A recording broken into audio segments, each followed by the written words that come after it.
Là, les gens disent qu'il y a des sorcelleries dans les ventes en ligne, que les vendeuses te font des coups bas et tout ça là. Vous n'avez pas connu les règles du shopping.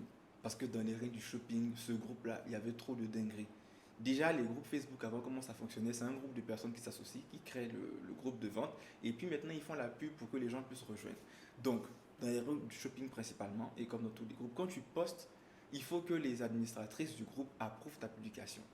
Et si par exemple tu as fait un post, que tu as un bon produit, le prix est très intéressant, et parmi les administratrices, il y en a qui vendent la même chose que toi, il faut te dire que ton post ne va jamais être approuvé. Il y a même des groupes où on disait, voici les produits que vous ne devez pas vendre parce que ton post ne va jamais être approuvé. Et aussi, si par exemple tu publies ton truc, qu'il commence à avoir beaucoup de likes, de commentaires, parce qu'avant ça fonctionnait, les likes, les commentaires, quand il y a un commentaire, ta publication remonte. C'est comme ça que ça marchait. Quand il y a un nouveau commentaire, ta publication remonte. Donc quand il commence à avoir beaucoup d'influence sur ton post, automatiquement les sorciers viennent signaler ta publication. Elle signale, elle signale. Et Facebook, avant, il ne réfléchissait pas beaucoup quand il s'agit de signaler les trucs. Là, je pense que les robots n'étaient pas très outillés. Donc, dès qu'une personne, deux personnes, trois personnes signalent, paf, ton post disparaît.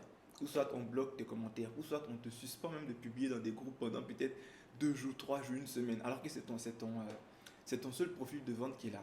Il y avait trop de dingueries. Et aussi au niveau des sponsorisations payantes, même s'il n'y avait pas de payantes, mais au niveau des pubs, dans les groupes par exemple, les administratrices, tu payais, genre tu les payes un certain montant et elles épinglent ta publication dans le groupe. Donc quand on rentre, c'est ta publication, quand on voyait ça, ça coûtait un bon montant. C'était des groupes de quoi? De 100 000 personnes, de 50 000 personnes, je sais pas, il y avait même des groupes de 300 000 personnes et tout. Donc, petite histoire.